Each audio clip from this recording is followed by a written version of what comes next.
Hi guys, this is Hirosaki. This story is all about what if Naruto was entrusted with a legendary gift.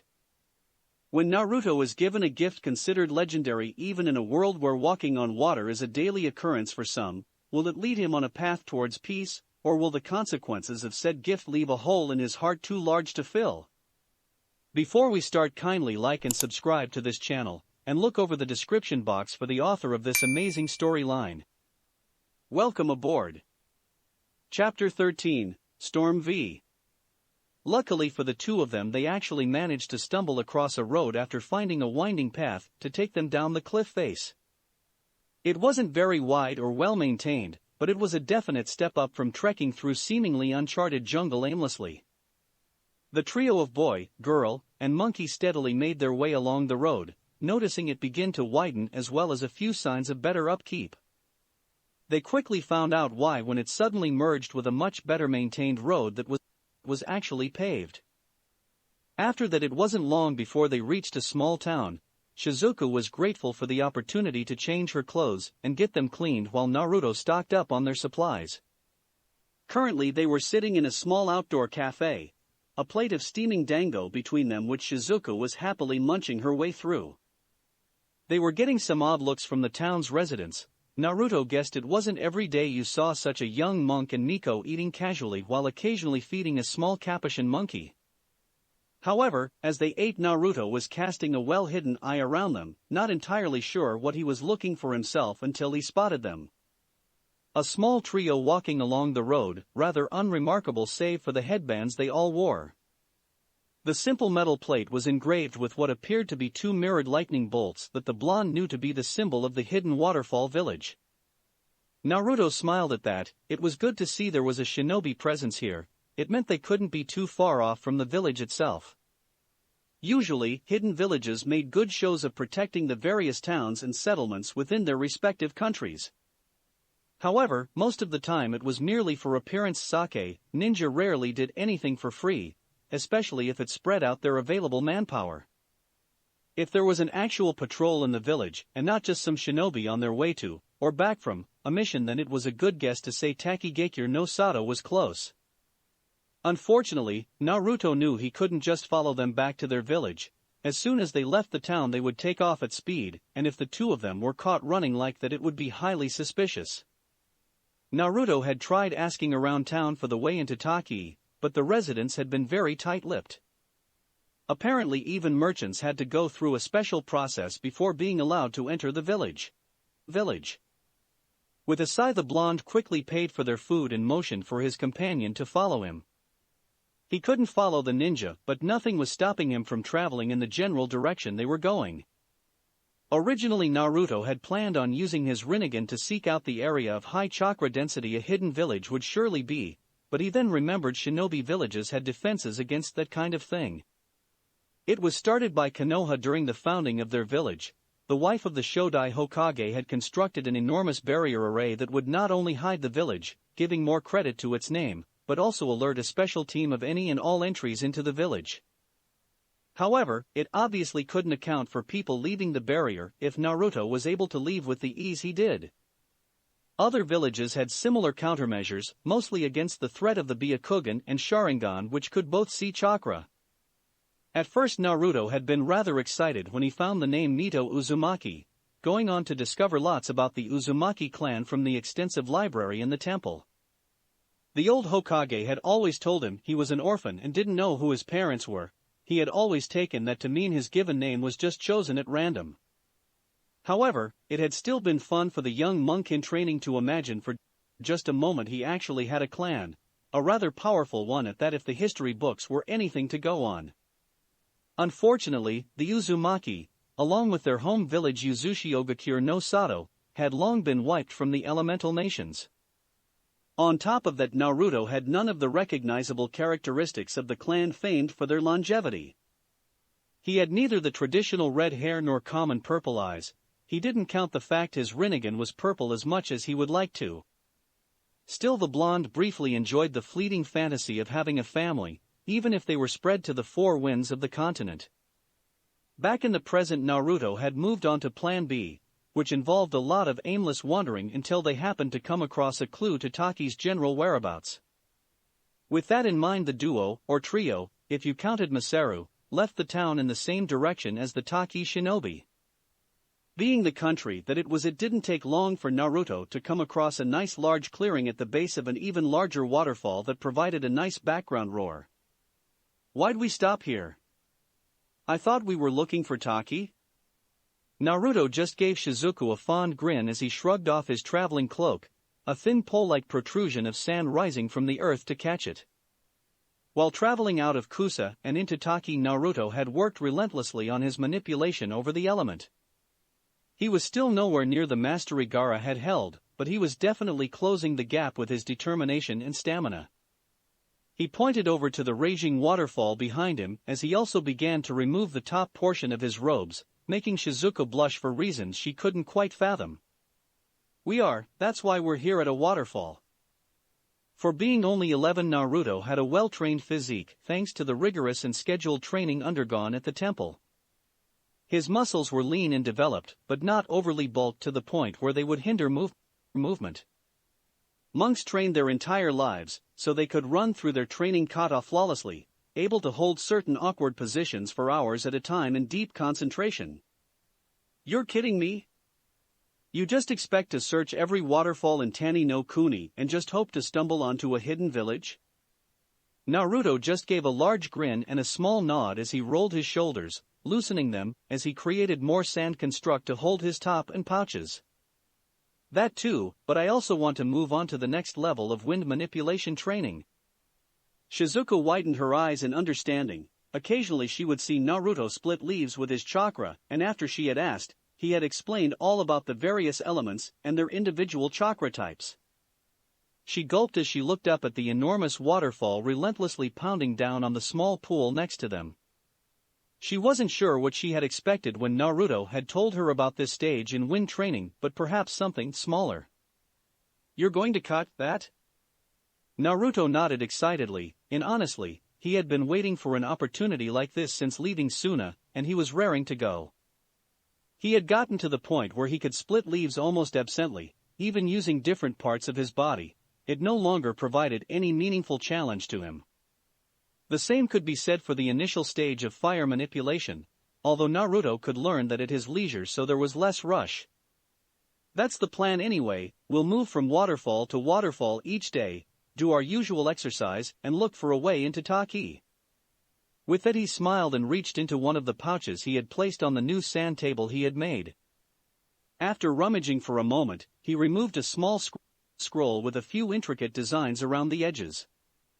On the middle it was printed with a very ornate and archaic kanji 4 elements. In all, the scroll looked rather old and precious.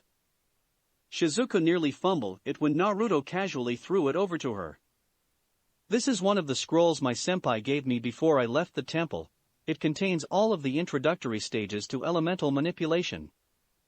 You should get as much practice as you can, and so I figured you could start training in your element a bit early." Shizuku just looked at him and the scroll in confusion as the blonde made his way over to the waterfall. "But don't we need to figure out my affinity first?" Naruto looked back over his shoulder with a serene smile that made Shizuku a little hot despite her thin clothing. "Well, technically an affinity only points to the element you would have the most ease in learning. You can technically learn any of them, although the one that opposes your affinity will generally be far too difficult to master.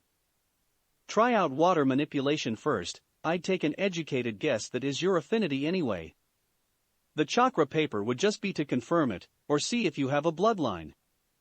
Shizuku nodded in understanding as she unraveled the scroll, surprised by the level of detail it went into regarding each individual element. By the time she had found the section on water-natured chakra, Naruto had already created a small platform for himself out of compacted sand just in front of the waterfall. In twin puffs of smoke, 2 identical copies of the blonde appeared and took their places next to him as the original tested out the waters with a hand. The power of the falling water was remarkable. He had heard monks meditated underneath waterfalls on occasion, but after feeling how strong the flow of water was, it seemed a little daunting. Even so, he plunged his hands into the cold waters and began to channel as much wind chakra as he could. While Naruto began the next step of his own training, Shizuku could only watch on in amazement as the tiniest cut in the flow of the impressive waterfall appeared on either side of his outstretched hands. She moved further away, towards the more calm waters further down the large stream. Her scroll recommended a still pond to begin with, but the girl reasoned she had to work with what she had. Rereading the scroll just to be sure, the Violet nodded her head determinedly as she placed her hand flat across the water. The point of the exercise was to pull your hand away from the water, bringing a small pillar of the liquid with it. The higher you could raise your hand without breaking the pillar, the better your control over the element was. Shizuku took a calming breath as she remembered all of the instruction she had received from Naruto about chakra. She quickly found that small flame at her core, manipulating it, guiding the chakra into her hand where she held it. Gently she began to expel the chakra, imagining it liquid and flowing like the scroll instructed. Ever so slowly she pulled her hand away from the stream, her eyes widening in amazement as a small strand of water connected with her palm and rose with it. However, with her excitement came a drop in her concentration, causing the small strand of water to flop lifelessly back into the stream. She looked over to Naruto to tell him of her initial success, only to see the blonde with an intense look of concentration she didn't see from him often. His eyes were open and steeled as he focused his will into halting the flow of the mighty waterfall. Spurred on by this, the purple-haired girl quickly returned to her own task, her determination and resolve renewed as she once again lay her hand flat against the clear water.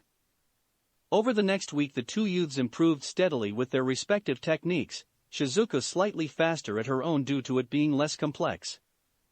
Naruto was also having difficulty with how the waterfalls they stopped at each day varied in width. He could already cut the entire waterfall's flow, but not by himself. He had cut it down to only a single shadow clone, but he wanted to master the exercise on his own, so he continued on. Shizuku was surprisingly having more ease with her own training. In the first day she had worked on spreading out her chakra flow to her entire hand in order to get a thicker pillar. After that it was fairly simple to just keep extending the small water pillar while maintaining her focus. She knew the ultimate goal of the exercise was to get it up to at least her waist while maintaining it with as much ease as possible. This was tested by the fact she would have to stand up halfway through raising it. One day she had even tried attempting to speed up the rate at which she could draw the chakra-laced water up with some moderate success. Right now, she could just about raise her little pillar of water to her mid-thigh, meaning she was almost there. Naruto had congratulated her on her incredible progress the few times he had come over to supervise. Even with his almost inexhaustible reserves, training so much in wind chakra was tiring for the blonde. Right now, the two were relaxing in front of the 10th waterfall on their little tour through the country, leaning up against the enormous cliff it fell from. They had only just arrived, but the sun was beginning to set, so they had decided to forego training for the day to recuperate. They were currently just chatting absently about little things like Naruto's time in the temple and Shizuku's time in her village. It actually surprised Naruto how much mischief the girl had managed to get up to in her time. It turned out she hadn't really appreciated being shunned and scorned for something she couldn't control, an experience Naruto could relate with. She had taken out her frustrations with various pranks on the villagers, something that hadn't really improved her situation, but brought her a much-needed sense of satisfaction. Of course, she got caught more than Naruto did when he did pranks, and while funny, they were nowhere near as elaborate. Even so, Naruto found himself laughing with her as she regaled one of the many humorous incidents, trading them for Naruto's own experiences. And so by the time she realized it wasn't her, cat eye had already managed to paint the front of the house bright orange. The two of them burst out laughing as they reclined against the craggy stone cliff, Shizuku leaning slightly on Naruto as she sighed out in contentment. "This is really nice, Naruto. I wish you could have come to my village sooner to get me away from there." She sighed again softly as she rested her head on the blonde's shoulder. Naruto wasn't sure what to make of the gesture but returned her smile. "I guess you're like the knight that saves the princess from the tower, except you're a monk and I'm hardly a princess." Naruto chuckled at that, earning a little of Shizuku's ire as she looked up at him with a frown. "What?"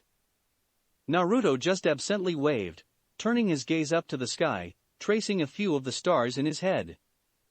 I never understood the whole princess or prince deal. I don't get why just because you're born to a daimyo you are royalty. What makes you better than other people? It's like in my old village, the clans there like the Hyuga and the Uchiha were practically considered royalty, but what exactly made them special? I mean, just because they have weird eyes doesn't make them better than others. Shizuka sighed softly as she returned her head to her little perch on the blonde's shoulder. I guess you can talk, huh? It's just the way things are, I guess. Royalty is royalty and everybody else is just everybody else. Naruto smirked as he stared up at the moon, its crescent shape hanging over the two of them just like everybody else on the continent, an excellent equalizer. Nah, I've never really cared for all that fate and rights by birth stuff. I mean, you can make it rain anywhere you go. What princess can say that? Shizuka giggled as her face flushed a pale shade of red for a moment. She quite liked the idea of Naruto comparing her to a princess for some reason. The blonde suddenly got to his feet, turning around and adopting a regal posture, his face turning up slightly into a mock sneer as he offered a hand down to the girl. If you would my aim, Heim? Shizuka just giggled again before coughing into her hand and looking away with faked apathy. But it wouldn't be proper, monk-san, don't you agree? Naruto's facade broke quickly as a grin spread across his face, quickly mirrored by his companion. However, the mood was quickly ruined by Marsura jumping atop Naruto's head, clinging onto a few blonde strands as he chittered excitedly. Shizuka stood up on her own, giggling at Naruto and the capuchin with her mouth covered by her sleeve. I think Masaru wants to join in. As if agreeing with her, the little monkey stood up, still perched on Naruto's head, and copied his regal posture for a moment, making Shizuka burst out with laughter.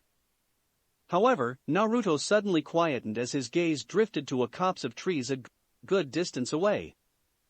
As if that was the trigger, a group of shinobi suddenly appeared from the area, landing on the ground in the recognizable blur of movement that was a shunshin. With some surprise, Naruto noted that the entire squad, 6 of them, were all women, all with their head veiled by hoods and cloths that covered the lower halves of their faces. Identify yourselves, you are dangerously close to Takigakure without authorization. Naruto frowned when they didn't quite specify exactly how far they were from the village.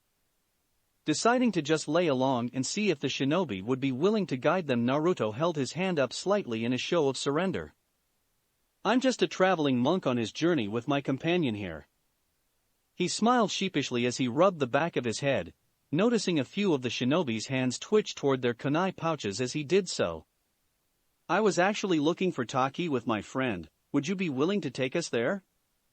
The lead kunoichi blinked in surprise at the audacity of the monk as she turned to her squad mates. They spoke in hushed voices for a while that even with his chakra-enhanced hearing Naruto couldn't quite make out. Finally, they turned back, the same woman speaking again. She had shiny black hair and light green eyes from what Naruto could see. If you want access into Takigakure no Sato, you are required to be blindfolded and have a disorienting genjutsu placed over you. Do you know what that is? Naruto nodded in confirmation, as did Shizuka behind him. Naruto had gone through most of the major shinobi disciplines with her as they were the main uses for chakra in the world. Shizuka had been interested in the idea of genjutsu, but she didn't think it was nearly as cool as normal ninjutsu sounded. Very well, we were on our way back from patrol anyway. The woman made a hand motion and 2 of the squad came forward, producing strips of cloth which they quickly bound around the 2 teenagers' eyes. Another began to run through hand seals for the genjutsu, which would rob the 2 of their sense of direction and muffle their hearing. Unfortunately for them, Naruto's Preta path immediately absorbed the foreign chakra in his system on reflex, rendering the jutsu useless. Not that the Takini knew that. And he sure wasn't going to tell them, and make himself even more of a threat in their eyes. After being somewhat frog-marched through the jungle with Shizuka stumbling every few steps due to the genjutsu, Naruto felt the ground change to a more rocky surface. Naruto could tell they were standing close to another waterfall, not the one they had been by before, and were halted for a moment. Naruto desperately wanted to peep through the blindfold as he heard the sounds of the water diminish slightly, wanting to know exactly what was going on. All he could see right now were the vague outline of the kunoichi by their chakra, all varying shades of light blue. He had spent a lot of time pondering the varying shades of people's chakra. Initially he had believed it was just due to everybody's chakra just being different. However, with the number of people in the elemental nations, and only limited shades of blue, that seemed unlikely. From what he knew, everybody in the world was supposed to have a different chakra signature, with twins having the most similar almost to the point of being the same. That alone also meant it wasn't dependent on DNA but something else. From Naruto's perspective, if the color of chakra wasn't part of the signature itself, it must represent something different. He looked around for a moment, his eyes quickly landing on the lead kunoichi, who had spoken. Her chakra was the darkest of the group, with the shinobi leading him and Shizuku through the tunnels they had just entered being the next darkest. Perhaps it had something to do with age? Or maybe it was their chakra capacity. Naruto sighed slightly in frustration, the Taki kunoichi mistaking it for frustration at his supposed lack of direction. In fact, Naruto was memorizing each turn they took through the apparent maze of tunnels they were traversing. For all Naruto knew, the color of a person's chakra could mean any number of things. It could be to do with their affinity, their outlook on life, their diet, anything. Then of course there were people like Shizuku and Mid-Era, who completely threw any conceptions he might have out the window. His own companion had a different chakra than any other he had seen yet, and Madara's wasn't even blue. Naruto was slightly frustrated he couldn't see his own chakra. Even when he looked at his body, he guessed it was to stop him just seeing the chakra in his own eyes, which would render him practically blind. He shrugged his shoulders after a while of thinking. It was something to ponder in meditation, not while traversing unknown tunnels while being escorted by a group of trained shinobi. He just settled for counting and memorizing the various twists and turns he wasn't supposed to be able to feel. He had no intentions of doing anything wrong in Taki, but he had promised to protect Shizuka no matter what, so he could never be too prepared for anything, even escaping a ninja village again. Time to get up, Fo. A single pair of dull orange eyes snapped open as the sound of a fist banging against a metal door rang through the small room. Fo snorted at the word even as she thought it. It wasn't a room, it was a prison cell.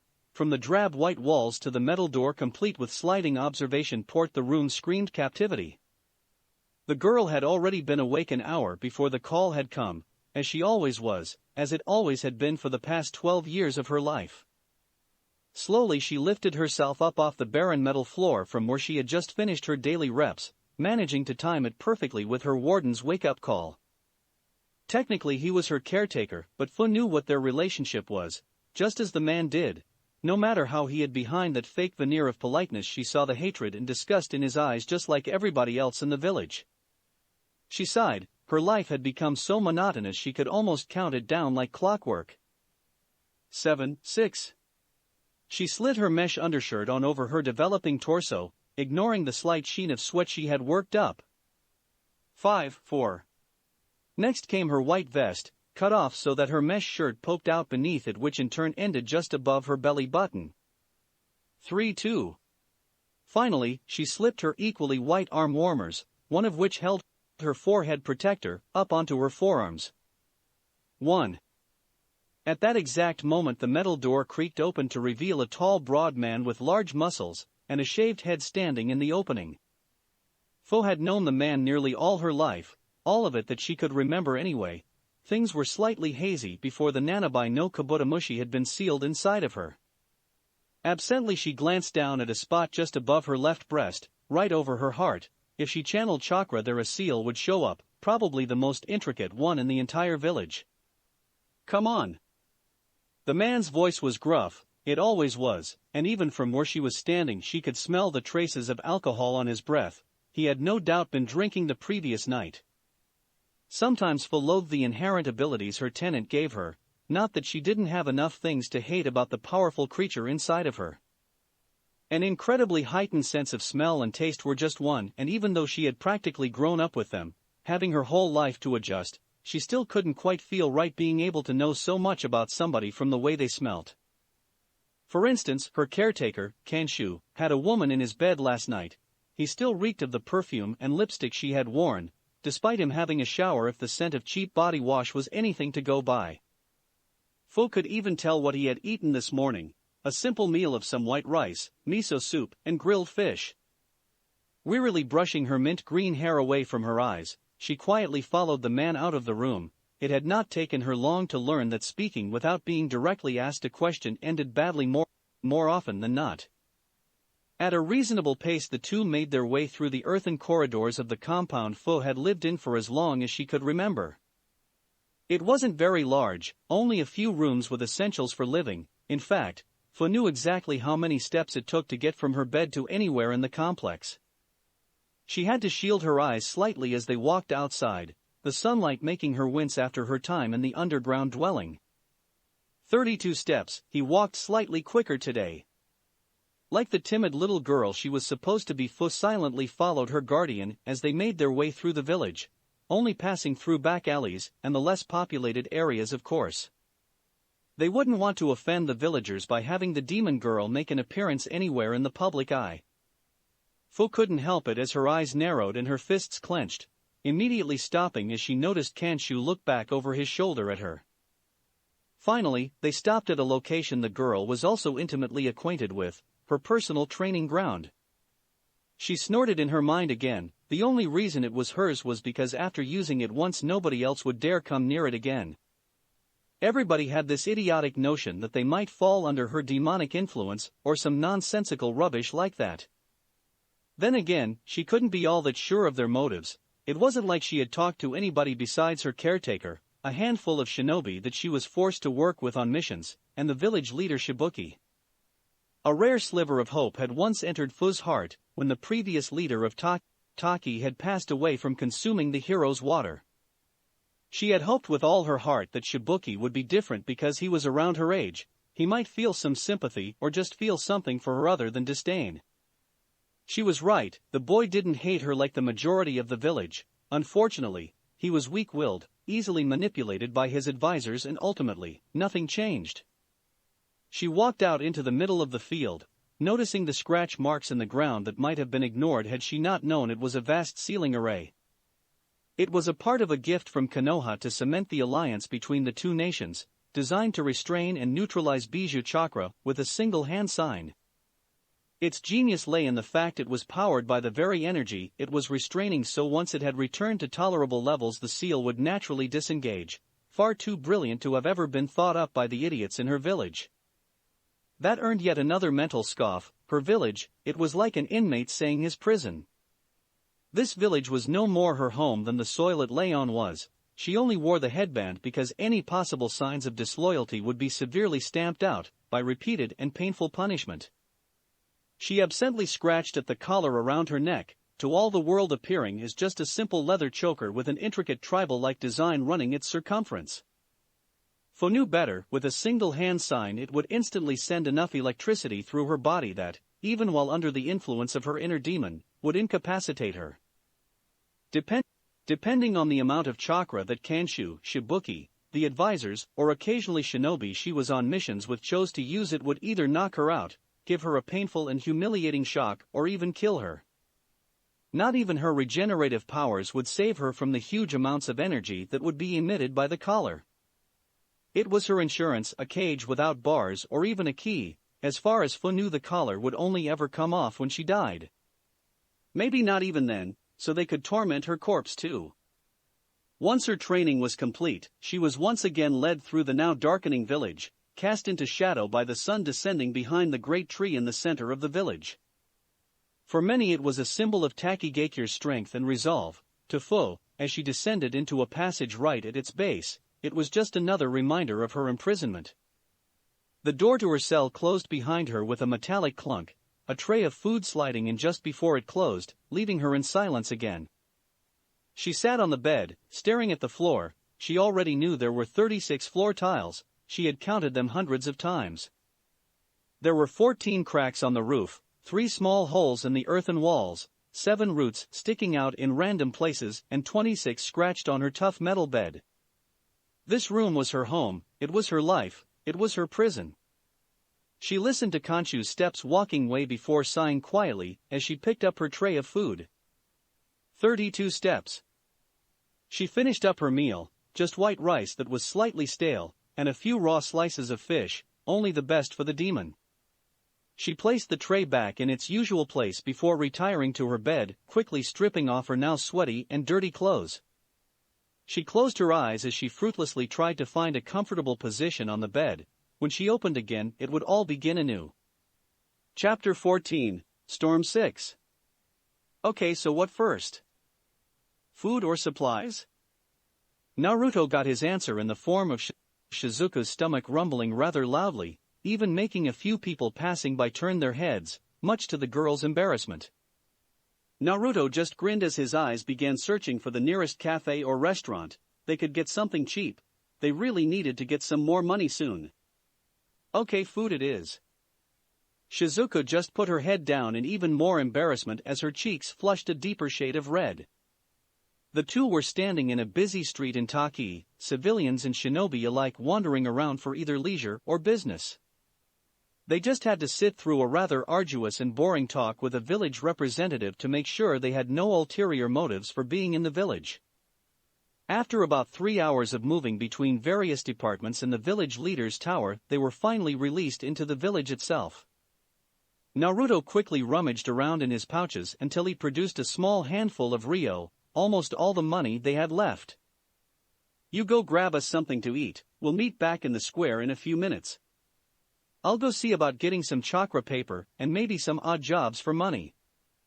Shizuka seemed nervous about splitting up while Naruto just gave her a calming smile as he patted her on the shoulder. Don't worry, we're perfectly safe here, just try not to annoy anyone, okay? Before Shizuka could round on him in irritation for the comment, he ran off laughing, waving his hand in a somewhat placating manner. Shizuka just sighed as she also began to look around the street for some food. Her eye naturally drifted to a nearby dango stand as a healthy gleam appeared in her eye.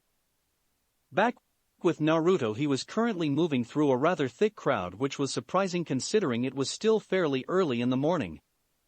The sun was nowhere near its zenith in the sky, and the various shadows were long and stretched. Luckily, with the jingle of his shikuju, most people respectfully moved out of the way for him. He sighed with a smile, just another benefit of being a monk. He had to admit the village was rather beautiful with the enormous tree standing sentinel at the center. A small river wound its way through the middle of the village, skirting around the tree before falling from an enormous cliff as possibly the largest waterfall Naruto had ever seen. Strangely, he couldn't quite discern where exactly they were in the country despite the fact the location should have been fairly obvious. He shrugged it off as some kind of village defense, although it definitely intrigued him as it couldn't be a genjutsu. He ducked into a side alley, deciding he wasn't going to be able to find anything in such a crowded street, opting instead for the quieter, less populated areas. Of course, not being a native to the village, he quickly became lost with only the ever-present tree as a reference point. Sighing in mild frustration, he just decided to ask the next person he saw for direction. Unfortunately, the street he was in seemed to be rather close to the edge of the village and was completely empty. Luckily, as he turned a corner, he nearly walked right into a large man with a muscled physique and shaved head. Hello, do you mind point me in the direction in which I could purchase some supplies? I was hoping to get some chakra paper for my companion. The man looked down at him, craning his neck due to the considerable size difference as he cocked an eyebrow. People usually weren't on these streets during this time of the day, so he was slightly surprised at the monk's presence. Gruffly, he pointed in the general direction of the tree, somewhere around its base. All shinobi-related supplies are sold in the main trading area on the west side of the tree's base. Naruto inclined his head politely in thanks as the large man turned to go. As the blonde monk made to leave, he noticed the young girl trailing after him, obviously not his child as the two shared no physical resemblance. She was around his age with a shock of mint green hair falling limply about her face, in rather stark contrast to her caramel skin and pure white clothing. Just as they passed one another, the girl raised her head slightly from where it was submissively bowed, and Naruto was able to catch a glimpse of her startling orange eyes. Just like that, though, the moment passed, and the two moved past him, in the direction of the village's outskirts by the look of it. Naruto just blinked as his forehead furrowed slightly. There was something awfully familiar about the girl that he couldn't place. He couldn't see her chakra, there appeared to be something suppressing it, preventing him from seeing anything. However, when he turned back around to look again, the two had already disappeared around the corner. With a sigh, the blonde just ran a hand through his hair and started off in the direction he had been pointed in. Orange, what a great color for someone's eyes. He could only think that with a smile as he walked off, his mind strangely fixed on that curious girl. When he and Shizuko finally met up again, the girl was rather happily demolishing a small takeaway box of dango. The blonde just sighed as he walked up, his seals and pouches freshly filled with supplies. He had also found a few people looking for help around their shops that would let them enough money to move on to a new place after about a week or so, at least as long as Shizuka didn't drain them dry with her strange dango obsession. Really, Shizuku? The girl just grinned cheekily, uncaring that she had red bean paste on the corners of her mouth. Of course, dango's the best. Come on, you must have a favorite food, right? She said it with a rather flippant smirk, but upon seeing Naruto suddenly tense and withdraw on himself slightly, the girl became shocked. She had never seen Naruto like this. He was always either serene or just happy around her. In fact, she had never seen a negative emotion from the blonde except the occasional frustration. Seeing his suddenly clam up like this was slightly strange, but almost as soon as it happened the monk recovered, although a little of the shine in his eyes was missing. Yeah, sure. He waved her off as he sat down, grabbing a stick for himself out of the box. I guess dango's fine if you promise not to overdo it, okay? He looked up at her with a faux concerned tone, which Shizuko just smiled at with a small imperceptible sigh of relief. No promises. Naruto chuckled as he finished off his stick, quickly reaching into one of his pouches and withdrawing a few slips of plain, square paper no larger than his palm. I got the chakra paper. Once we find a training ground to use, we'll get you tested, okay? Shizuko frowned with a pout as she reached for a slip of the paper, only for Naruto to pull his hand away. Why can't we just do it now? I'm really curious.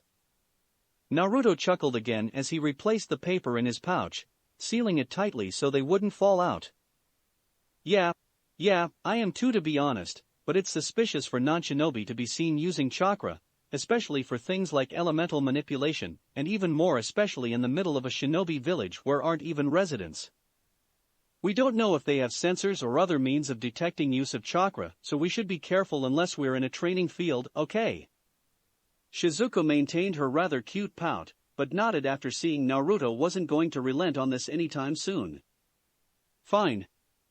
She looked up suddenly with a curious expression, finishing off the last of her dango with one clean swipe along the skewer.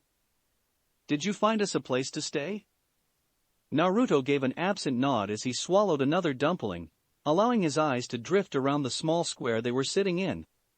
There were a few people milling about, enjoying their breakfasts outdoors, and even a few couples just lounging around. Yeah, there were a few temples I passed, and one of the masters used to be a monk at the fire temple.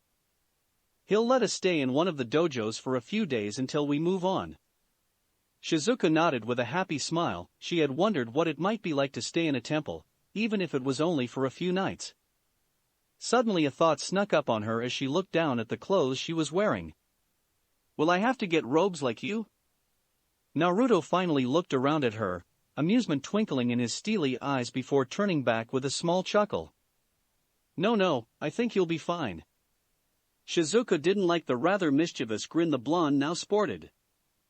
Fo sat at the center of her training ground alone. Kanshu never stayed for very long when she trained. She assumed it was because, like everybody else in the village, he despised being around her when she tapped into her Bijuu's chakra. A part of her couldn't blame him. She had been using it for almost 7 years now, and still wasn't used to the sheer oppressive feel of the dense red chakra. However, a much louder part of her was disgusted at the man for his cowardice. She sighed wearily as she continued to channel her chakra, running through hand seals at a rapid pace. It wasn't like she could leave the training ground anyway. If she stepped out of the seal before Kanshu deactivated it, she would immediately be shocked. He had once gotten drunk and forgotten about her, leaving her alone overnight with nothing but her fairly thin clothes. It hadn't helped that it was nearly the middle of the winter, she was sure if it wasn't for the Nanabi's chakra she would have died that night from either the cold or the sickness that might follow if she wasn't immune to any and all illnesses. And of course, when Kanshu did return to deactivate it, he failed to offer it even so much as a grunt of an apology, looking instead like she had to apologize to him for surviving the ordeal he put her through. Right now, she was safely channeling 3 tails of her Biju's chakra, which manifested as a pair of insectoid wings, and a long spindly tail that grew from her lower back out of pure chakra. She had once tried to fly with them, but that ended with her waking up a day later in chakra-suppressing manacles in her cell. It seemed the seal on her training ground was fairly sensitive to anything it might consider as her leaving. Right now, this was her safe limit. At 4 tails she began to become more aggressive and less capable of rational decision, and at 5 tails she lost it altogether. It turned out she was a rather unique case among Jinchuriki due to the nature of her tenant. With each alternating tail she increased to, she would either gain another set of wings or the tail, and never both. Otherwise she might have an odd number of wings which wouldn't work. It was almost poetic in a way, the fact that she had wings, and longed more than anything to be free from this hell yet no way to use them at all. She had often wondered if the collar had a limited range, and that was why the village was so adamant about her not being able to fly, but in the end that was a useless train of thought. Rinpungakure no Jutsu. She finished her hand seals as she exhaled a large cloud of bright glittering dust that caught the light in ways some would have found beautiful. She switched her hands to the tiger seal and almost immediately the entire cloud combusted, scorching the already dead ground beneath it. The girl sighed as she looked at the result of her jutsu. With just 3 tails almost half the entire training ground was enveloped in the jutsu's area of effect, and she hadn't even put all the chakra she could into it. She allowed her chakra cloak to drop, putting a hand to her forehead to stave off the headache that always came with it. "Old, you don't worry about it, it's nothing." The mint-haired girl blinked as new voices suddenly approached the training ground, her ears twitching to pick up the conversation. It wasn't Kanshu, that was for certain, and nobody else ever came near this training ground. She thought it might be some uninformed genin, but she got her answer when she turned. "If it's nothing, then why won't you?" "Oh." It was a boy and girl around her age, maybe a little younger. The blonde appeared to be dressed as a monk, complete with shikuju, and the general air of peace men of that lifestyle held. His eyes were narrowed, but not in a suspicious way. She still couldn't see his eyes though, which instantly gave him somewhat of a mysterious feel. Suddenly she recognized him as the boy she had passed earlier that morning on the way to the training ground. The girl was shorter, dressed in a Miko outfit despite not holding much of the regal grace and poise women of that profession naturally acquired. She seemed more like a girl playing dress-up, which rather amused Fo, something that hadn't happened in a while. Usually it was either contempt or just plain irritation, rarely genuine amusement. She had flowing purple hair that actually made the vedette a little jealous. Her hair was always cut short so it would never impede her vision. Obviously, a weapon did not need to look good, only be efficient. The boy finally seemed to notice the training ground he had entered was not empty, and gave a small wave to Fo, surprising her. "Oh, hello, I didn't realize this training ground was occupied." Fo was a little shocked when she found herself sighing internally. She hadn't even realized she could still care enough to do that. Even so, she knew what came next, realization she was the demon, a few snide or thinly veiled insults, and then they would leave her. "I hope you don't mind, this is one of the only training grounds with a waterfall." And with that the blonde just walked further in, the girl following him quickly like a puppy. Fo actually blinked in visible surprise. She had not expected that. She gulped a little as she realized somebody had actually spoken with her. No threats, no insults, no hidden loathing or even open hatred, he had just spoken with her. "And no, it's fine." Her voice was rather meek, she hadn't used it in a while and her throat was a little dry from the jutsu she had been practicing. She watched with a little anxiety as the boy walked over to the waterfall at the back of the training ground, up against a large cliff face that bordered on side of the village. This was one of the furthest training grounds from the village proper. It was fuzz so that nobody would panic when she used her Biju's chakra, or have to accidentally run into her. The boy made a small show of producing a few slips of chakra paper, Fu recognized it from when she went through a similar test. Her own affinities were water and wind, with the latter being the primary nature of her chakra. She watched with just a hint of interest as the violet took the paper, seemingly taking a moment to concentrate as she pushed her chakra through it. It could be easily said that everybody was rather startled as the paper suddenly burst into water. Fu didn't have a great amount of experience, but she knew that was not normal. Even so, the pair seemed to get over it quickly. As she watched, the duo continued to amaze her as the blonde stripped of his top layers, laying them neatly by the bank of the stream, and strode out until he was just in front of the raging water. As soon as he placed his hands under the falling stream, it slowly began to split, around 3/4 of the reasonably sized water feature getting cut. Fu recognized it, having gone through the same process for her own elemental manipulation, but that was only because she was a weapon honed from a young age. To see somebody so young that was obviously not a shinobi go through advanced elemental manipulation training with such shocking ease was just unreal. The concept of true exhaustion was fairly foreign to the green-haired Jinchuriki due to her unnaturally large chakra reserves, but she knew such exercises were by no means supposed to be easy. She immediately noted with a trained eye what was holding him back from completing the exercise and just couldn't help herself. He's only focusing on the chakra he is expelling, forgetting to focus on the chakra already outside of his body and keep that sharp. Despite her only mumbling it absently as if commenting on a piece of machinery, and the fact that the boy was standing in a rather loud waterfall, he seemed to hear her. He turned, his narrowed eyes regarding her for a moment before a small smirk appeared over his face. As if he lived only for surprising her, the next time he plunged his hands into the waterfall split perfectly, all the way along. Fu's jaw was about to unhinge itself from her shock. Not only had he heard her, he had corrected himself so easily after only hearing a rather vague piece of unintentional instruction. Seemingly satisfied with his completion of the exercise, the boy waded back out of the water and began to walk over to her. She tensed slightly as he approached, knowing that if they started a fight she would have no choice. It wasn't like she could run.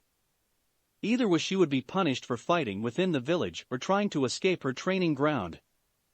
Thanks, I was stuck for a while with that.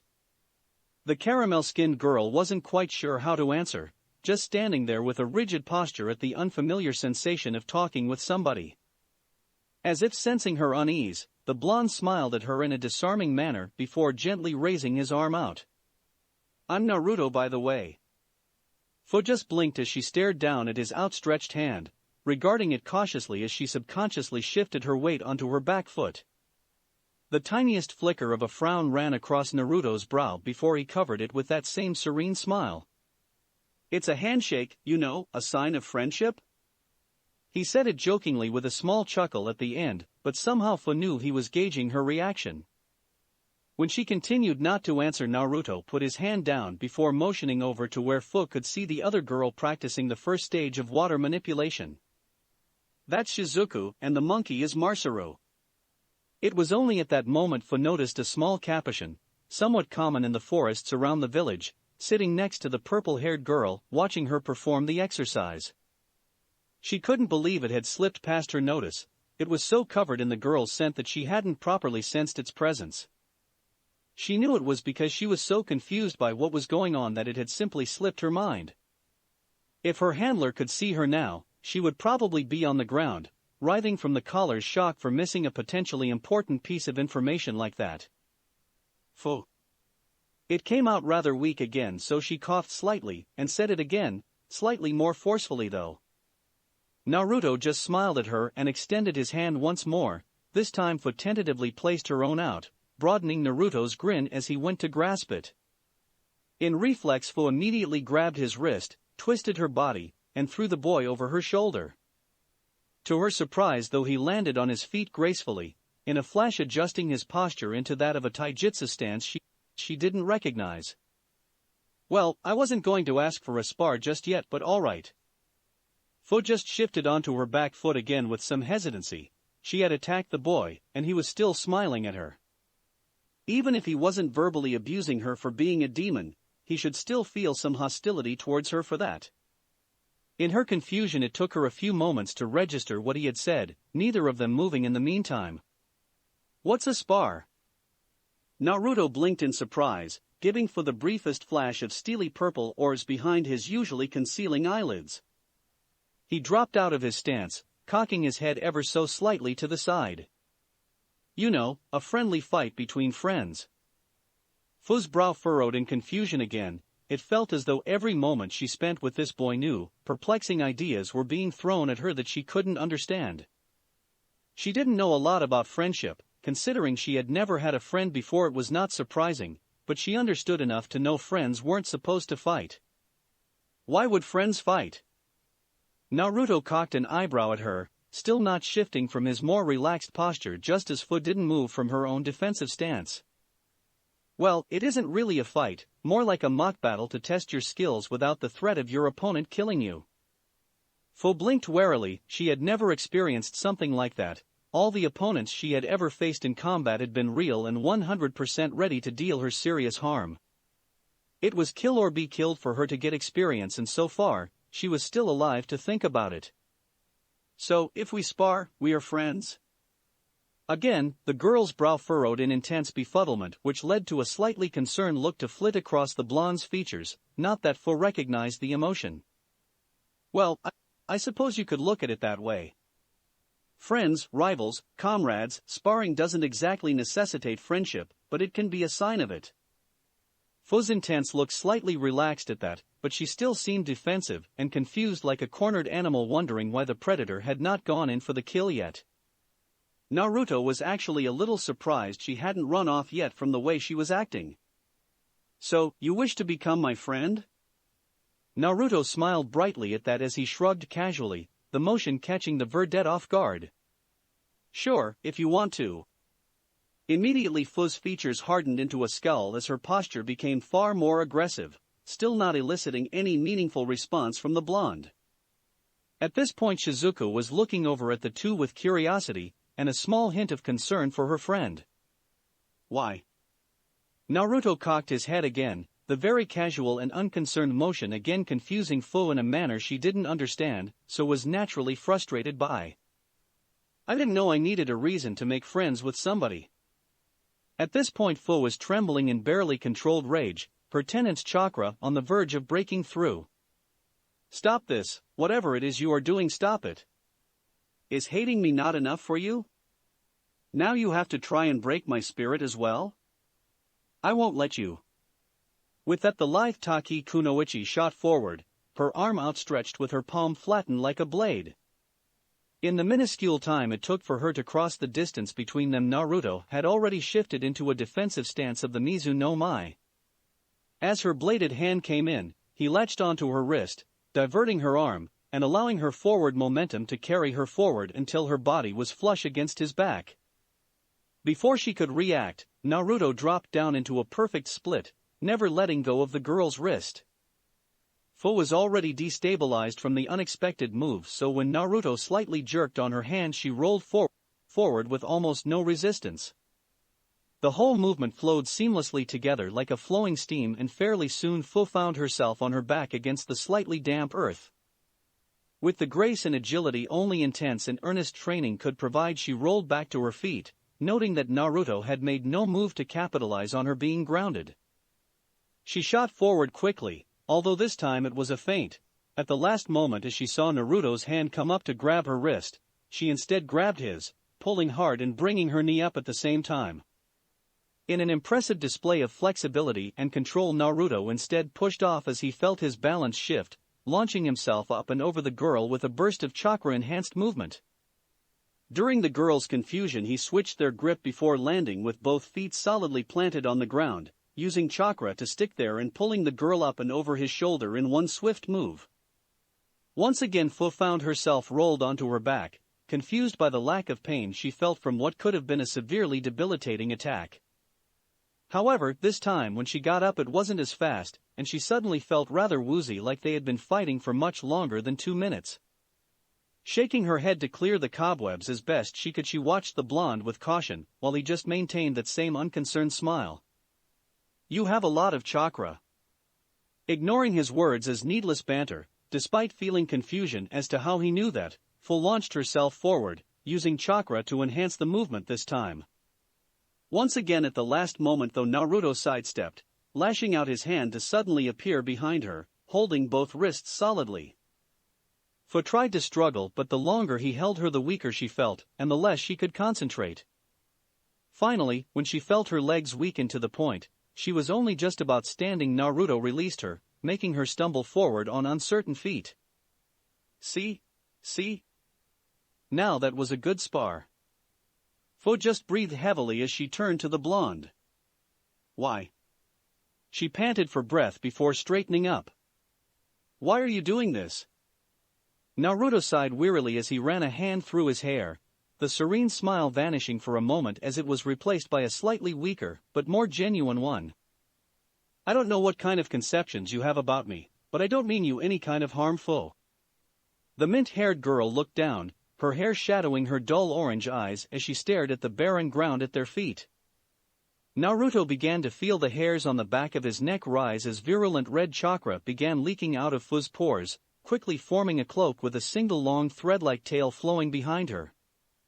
Her head was enshrouded in what looked like a visor as 4 small arm-like protrusions emerged from the abdomen area of the cloak. I don't believe you. The girl rushed forward again, this time at incredibly speeds that Naruto's eyes could just about follow, but his body would only be able to react at the very last moment if he continued to only use taijutsu. He flashed an arm up to prepare a Shinra Tensei, but he never needed to. As Fu approached him, she suddenly froze, her forward momentum carrying her forward into the ground to create a long but shallow trench with her body. The cloak began to recede, and when it was finally gone, Naruto could see the verdette was writhing on the ground, in obvious agonizing pain as her hands scrabbled at the simple black choker around her neck. Naruto had noticed the small amount of chakra in the accessory, but had thought nothing of it. After all, his staff, pouches, and even earring all had small amounts of chakra in them. Looking around, he quickly found the cause in that same large shaven-headed man from before, holding his hands in the rat hand seal. What are you doing? The man looked up at the monk, genuine surprise in his eyes at the question, but more so at the concern in Naruto's voice. Fu might have been surprised or confused as well, but right now her world was the blinding pain coming from the collar. I am disciplining a kunoichi of the village. Naruto's eyes widened in horror slightly, not enough to reveal his Rinnegan though. You do this to all your shinobi? The man stared suspiciously at the monk, beginning to wonder why he was at the training ground at all. Nobody but him and Fu came here. That is none of your concern, monk-san. Please leave me to deal with the shinobi under my authority. Naruto just looked desperately between the man and the still obviously agonized girl on the ground. Please stop this, she did nothing wrong. The man again narrowed his eyes at the boy before finally releasing the seal.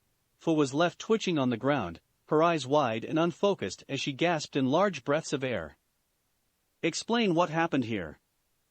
Naruto nodded once quickly, casting a furtive look at Fu, who had just about stopped twitching. My friend and I were simply wandering the village and saw her training here. I offered to spar with her, that's all. The man cast a look between the blonde and Fu, who was now beginning to pick herself up.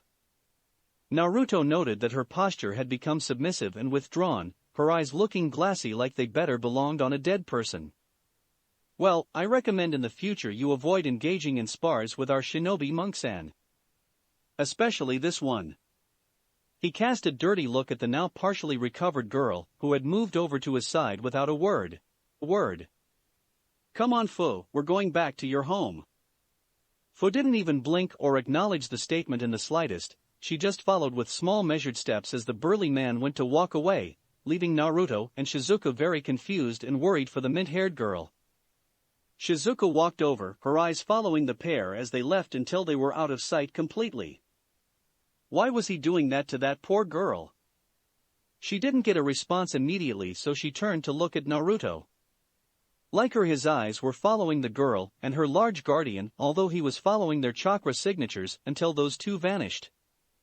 His hair fell about his forehead, shadowing his eyes as his knuckles clenched in their grip on his shikoju. I don't know. He looked up, his eyes open and burning with the chakra running through them, making them glow in a way Shizuko might find ominous if she didn't know the blonde. But I intend to find out. Chapter 15, Storm 7. Still thinking about that girl?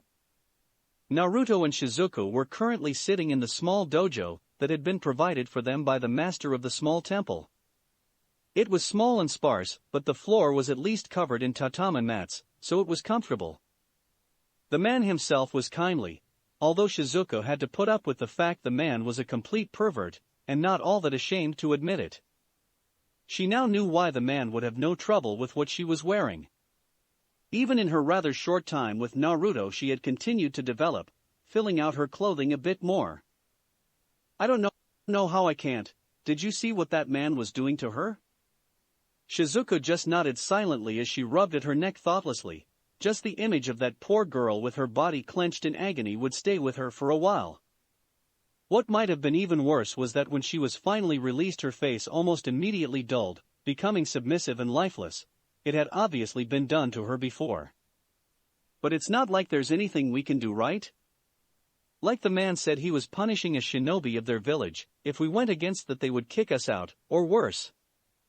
Naruto didn't acknowledge the statement, but his eyes narrowed more than usual. Ever since they had come back from the training ground the boy hadn't cracked a single smile. It was incredibly unnerving to see the usually calm and kindly blonde appear so. She wasn't sure, angry wasn't quite right, she just couldn't imagine Naruto ever feeling angry, and he didn't look it, at least in her experience of the emotion.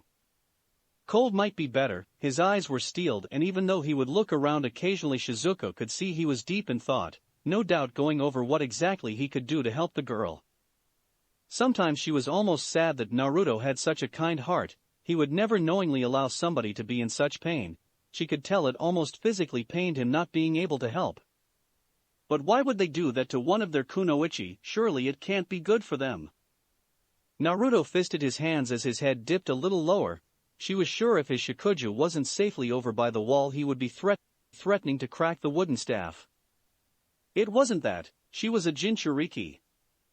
The violet just looked up in shock, the cloak of oppressive and powerful chakra around the girl suddenly making far more sense. Like you? Naruto just nodded grimly, he hadn't known though until he saw the cloak itself. Before that the bijou chakra within her had been heavily suppressed, maybe if he had the Byakugan he might have seen it. There were faint traces of chakra all around the ground in that area, no doubt a seal to stop her leaving. Slowly the dots were starting to connect, like why the girl seemed so desperate to run away but never did. He wasn't punishing her because she had misbehaved, he was punishing her because he could. Naruto knew the look of twisted satisfaction the man had in his eyes as he mercilessly tortured the girl. It was the same as the man who had taken his most precious people from him. Shizuko just looked horrified, her head falling to stare at the floor as she struggled with the concept. But why?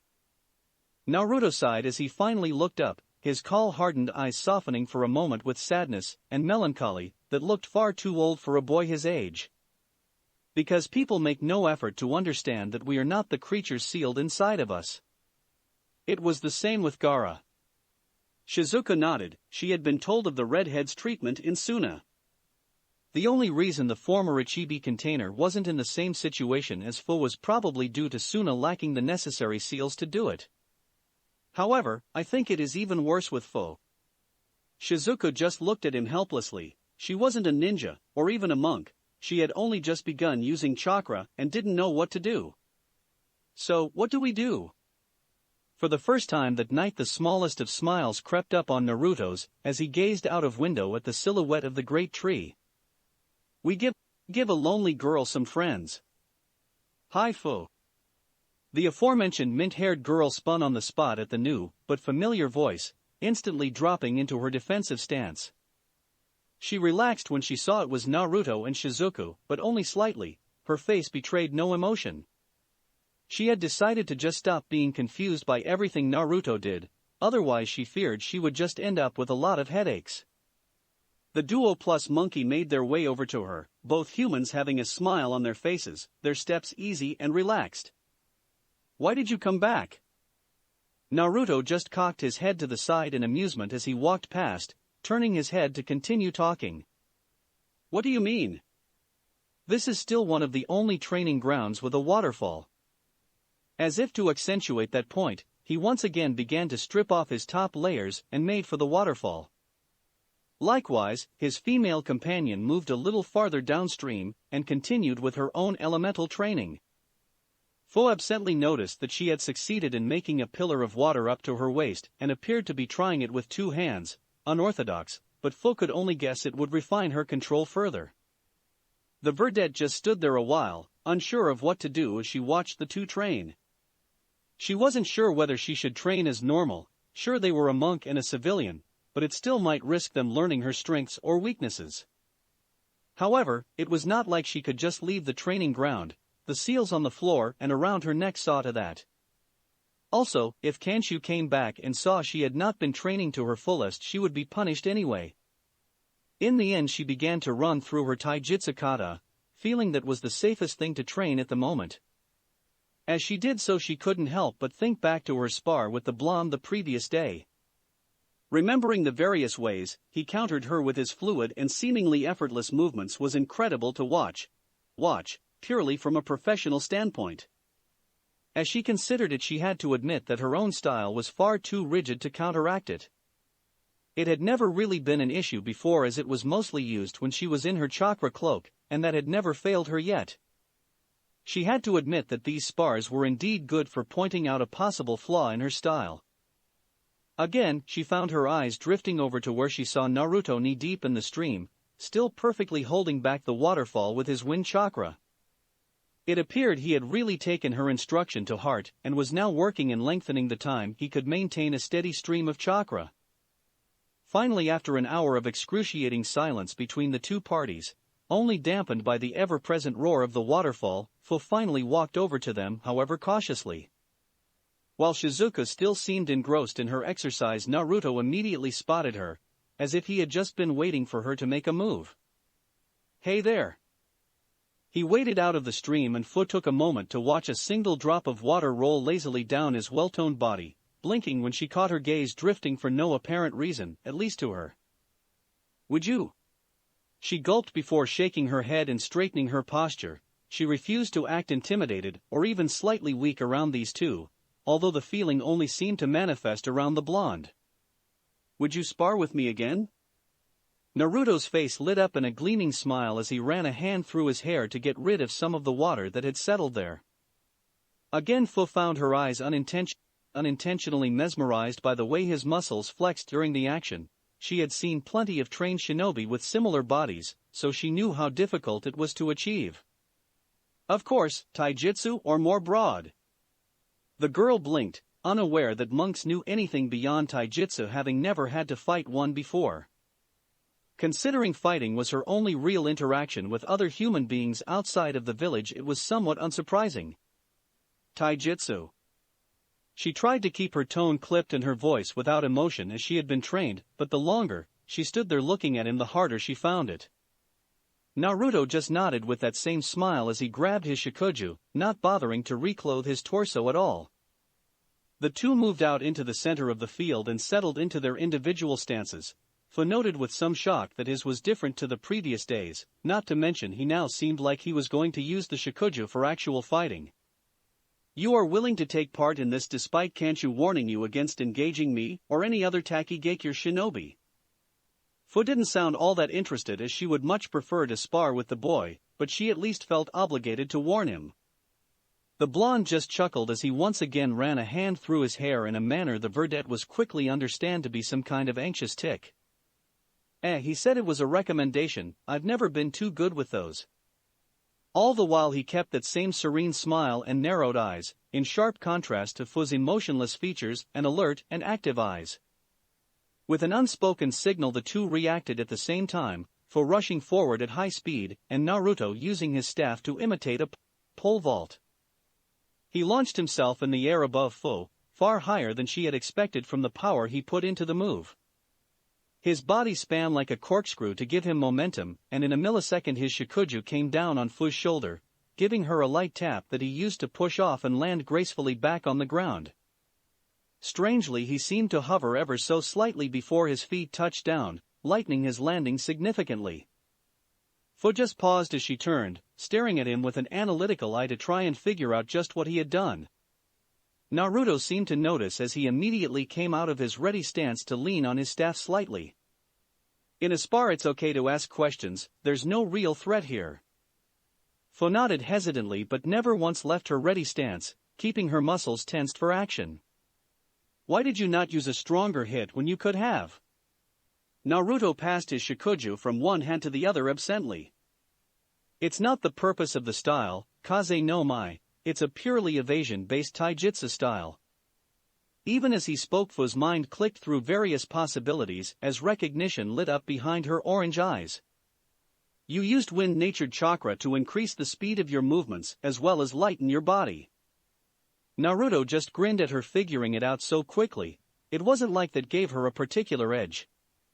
Before coming up with the style, Naruto made sure that it would be safe to use, even against fire-natured attacks. The wind chakra that propelled him from his tenketsu was so small and dispersed so quickly that even a fire jutsu would not ignite it. All it really did was give him a speed boost by decreasing air resistance and giving his movements thrust. Fu, on the other hand, was amazed to so easily incorporate elemental chakra into a taijutsu style, even one not focused around dealing damage, was nothing short of incredible. It would take considerable, if not nearly impossible, levels of chakra control to achieve in any meaningful way. Considering that he was able to match her own speed when she had been trained to fight jounin from a young age was proof he had succeeded. Why only evade? If used properly, such a style in conjunction with a lengthy weapon could be devastating. Naruto just smiled calmly and leaned on the staff again. The shikuju is not a weapon, it is a monk's tool, and as such should never be used for violence. We train our bodies for that if the need ever arises. Fu blinked, but not in confusion. She had to remind herself, to limit oneself in such a way was just an alien concept to her. Then please use your other style. Naruto just gave a conceding nod as he planted the staff into the earth and settled into the opening stance of one of his other taijutsu styles, the one Fu recognized. This is the Mizu no Mai. Fu nodded, wondering briefly if the boy had managed to incorporate elemental manipulation into this style too.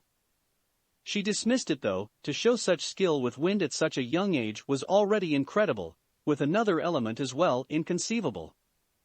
The fight didn't last that much longer than the one the previous day had. Fu knew some of what to expect, but ultimately it left her in the same position, on the floor, feeling exhausted for no discernible reason.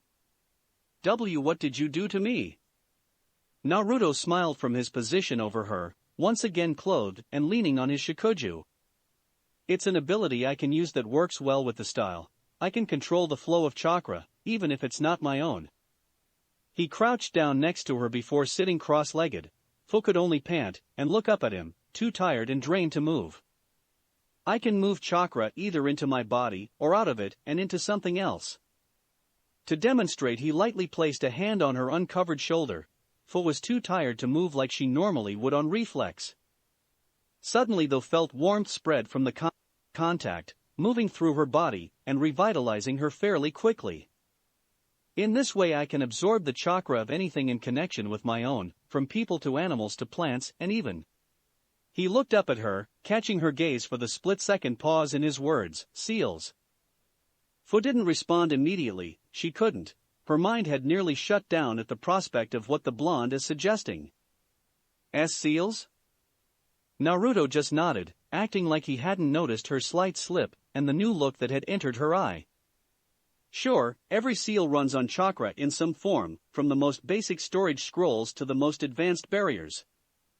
If you take the chakra out, they become completely useless.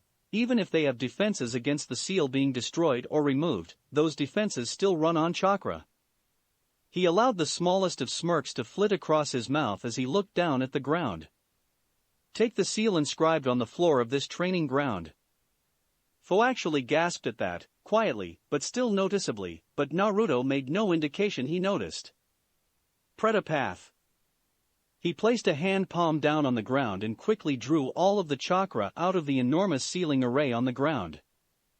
It was surprisingly easy considering it seemed to be powered by a more potent form of chakra than when it was in its dormant state. Naruto just stood up as Fu quickly followed, too mesmerized by this dreamlike situation to do anything else. He walked right over to the entrance of the training ground, ducking a head out to see if anybody was there. Try it. Fu had cautiously followed him, and was now staring at exactly where she knew the boundary of the seal was, the slight scratch marks in the ground acting as an indicator. She stood there for she didn't even know how long, just staring at that now apparently useless mark on the ground. Her foot would keep twitching forward only to jerk back on instinct. Her body almost refused to believe it was true, the memories of all those agonizing electrocutions very much fresh and raw in her mind. Seeing that she wasn't going to move anytime soon, Naruto sighed before muttering out a silent apology, and lightly pushing the girl on the back with his shikuju. The girl immediately gasped out loud in shock as she overbalanced, naturally putting a foot out in front to catch herself. However, when she experienced no blinding pain, she cracked an eyes open. There she was, standing just outside of the seal's boundary, but the collar had not been activated. On reflex she jumped backwards, panting heavily in shock and surprise before tentatively placing her foot back over the now non-existent boundary. And there you go.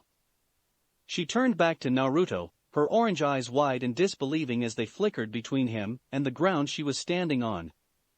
Suddenly though, tears appeared in the corners of her eyes and she collapsed to her knees, breathing heavily as she sobbed. Faced with a crying girl, Naruto immediately dropped to his knees, his hands fidgeting, as he was indecisive about what to do. After a few moments of the green-haired girl just crying, she finally looked up, cheeks stained with tears and her eyes slightly bloodshot. Why? Why are you doing this for me? Don't you know what I am? Naruto breathed a sigh of relief he hadn't hurt the girl somehow as a genuine smile appeared on his face. What's that? I see a young girl who's been dealt a hard hand in life. He sighed wistfully as he leaned in a little closer, whispering almost conspiratorially. Anyway, we Jinchuriki have to stick together. At that the girl's head shot up so quickly she almost head-butted the blonde by mistake, luckily she didn't. Wait, you're... She trailed off as Naruto just nodded with a content smile.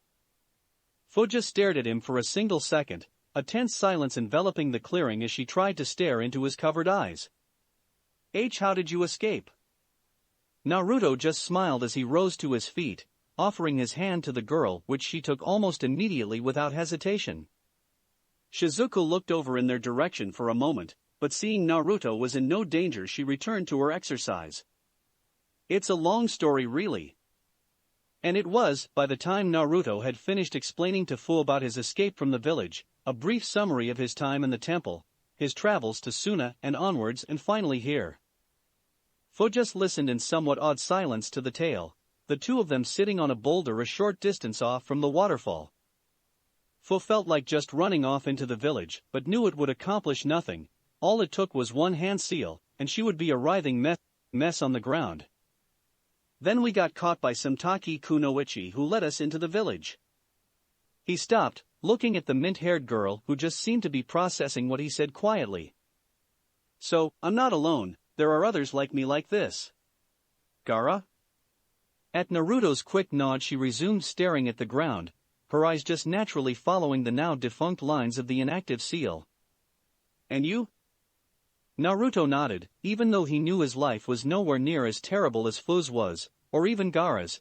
It certainly had the potential to be if he had never escaped. You're not a monster, Fu, nor the weapon this village has you convinced you are. You are a human being, no less invaluable than any other life in this world. He looked down for a moment, allowing his gaze to drift around the large clearing, staring slightly longer at Shizuku and her concentrated but happy look as she trained. What would you do with freedom, Fu? The amber-eyed girl just looked at him incredulously as her hand naturally scratched at the collar around her neck. I would. The girl just blinked as her brow furrowed, she couldn't believe she was drawing a blank. Before all this, before meeting Naruto or even knowing that there were others out there like her, she had little else to think about. She had never realized that in her entire life she had never made a single decision for herself. She was a tool, a weapon, designed to follow orders to the letter, and without question, under the penalty of severe punishment. Now she was presented with possibly the most important decision in her short life, and she was speechless. I would. Her frown turned into a dark snarl as her hands clenched into fists. Every beating, every snide comment or hateful remark, every electrocution or disciplinary action she had ever faced flashed through her mind. I would make them pay for everything they did to me. Her voice was cold and her hair shadowed her eyes, giving her a very sinister look. Naruto just sighed to the side of her as he placed a warm hand on her shoulder, startling the girl out of her episode. She was unused to human contact besides fighting or beatings. She flinched away from it on reflex. Fu, that's not the way to go. Doing that would only make you the monster they see you as. Don't ever give them the satisfaction. Fu just looked at her in shock. The very person who she thought could understand her pain better than anybody else was rebuking her. She jumped off the boulder, backing away from Naruto as she looked at him with anger, her hands still clenched in fists. They wouldn't have the satisfaction if they were dead. Naruto sighed again as he too pulled himself off the rock, shakuju in hand as he looked at the floor wearily. People don't deserve to die for their ignorance, Fu. If they did, there wouldn't be many of us left, and if it came to that, I would be the first person to stand in your way. The mint-haired girl's anger suddenly drained away. Her hopes had been raised for the first time in years and swiftly dashed to the side like they were worthless. Why would you do that? You should understand me, support me. Naruto walked over, but Fu fell back, crawling away from him on her hands. I will never support bloodshed like that, Fu. The way to find peace and happiness will never be over the dead bodies of others. Hatred and violence only begets more hatred and violence. Some of Fu's anger began to return as she got to her feet, feeling the subtle influence of her Bijuu's chakra just beneath the surface. Then what? You expect me to forgive them? To pretend like they didn't make my life a living hell for something I had no control over? Naruto just gazed at her sadly, dropping his shakuju to the side and raising his hands in a placating manner. No, Fu, I would never ask you to do that.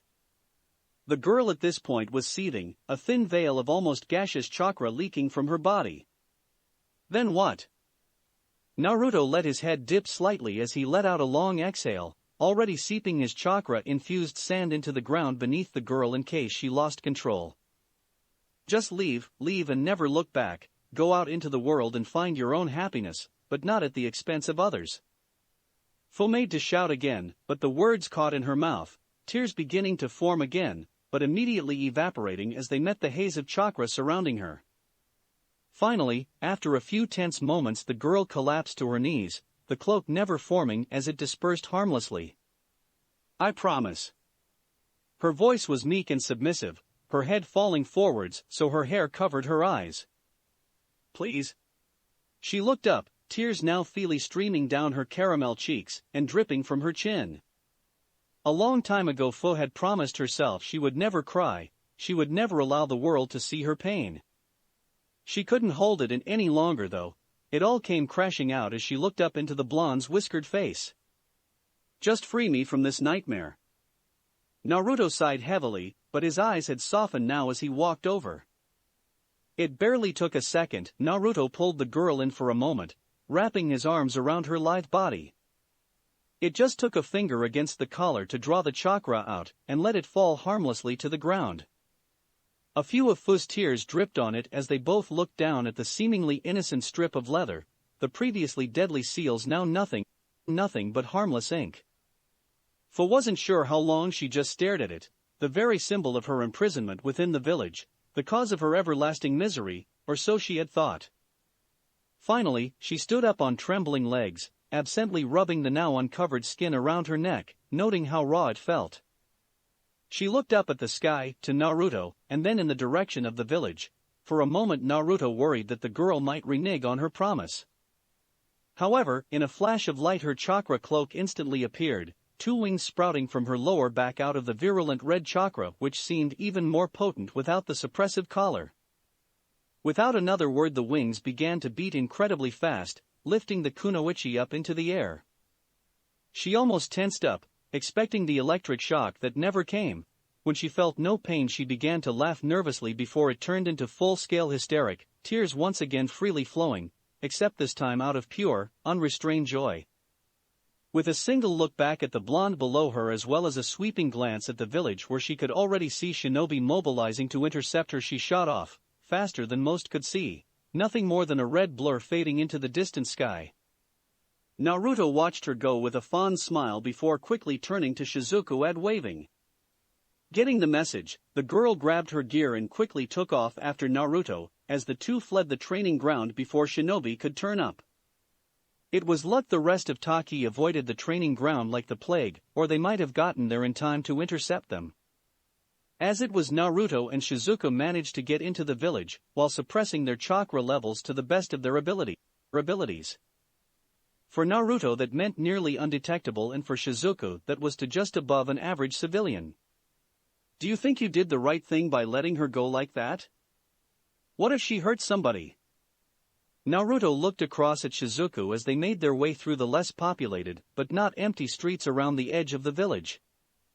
I can't say, but at least I know she isn't being tortured anymore. I owe her that much as a fellow Jinchuriki. Shizuka seemed less sure, but she nodded anyway. There was little she could do at this point anyway. Then what about the village? Won't there be some kind of repercussions with their weapon gone? She didn't like saying it that way, but Naruto knew what she meant. Losing a Jinchuriki was a large blow to a village.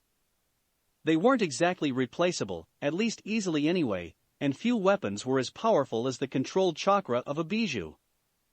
Naruto just looked down with sadness as they continued to walk, skirting around people in the streets. My master told me once that the bijou were given out to each of the shinobi capitals by Hashirama Senju as a show of not only good faith and alliance, but as a form of deterrent for war. The bijou could devastate the lands to a degree it is daunting to even think about battling one. However, as history shows, this failed. There have been 3 shinobi wars since that time. He turned to Shizuku, a strange determination and fire behind his eyes she only saw when he was immersed in his training or talking about the temple and the people precious to him. What if none of the villages had Jinchuriki? A scale is still balanced when there is nothing on it. He looked down again, watching his feet as he walked, but still managing to avoid people in the street. Anyway, nothing gave him the right just hand out living sentient beings like they were just prizes, fully knowing they would be enslaved and trapped inside hosts. Shizuku just looked at him in shock. What he was talking about was almost tantamount to declaring war on the entire shinobi world. I have power and a responsibility to use that power for something great. I want to free the bijou and the Jinchuriki they reside in from the hatred of the shinobi world, even if I have to do it one at a time. Again, Shizuku couldn't speak. There was a deep passion in Naruto's words for one so young, and she found herself hanging off each one. The scariest thing was that with the way he spoke, and how his Rinnegan would occasionally flare with light and chakra, she believed he could do it. Shaking his head suddenly, he turned to Shizuku with a smile.